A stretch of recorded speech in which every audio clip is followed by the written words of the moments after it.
You ask Tiger to calculate. This deals with linear inequalities with one unknown. The final result is x greater than 12. Let's solve it step by step. Isolate the x. Multiply both sides by 5.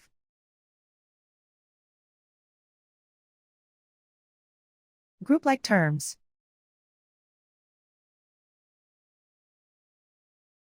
Multiply the coefficients.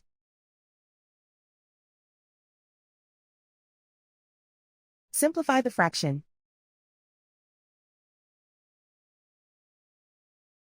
Simplify the arithmetic.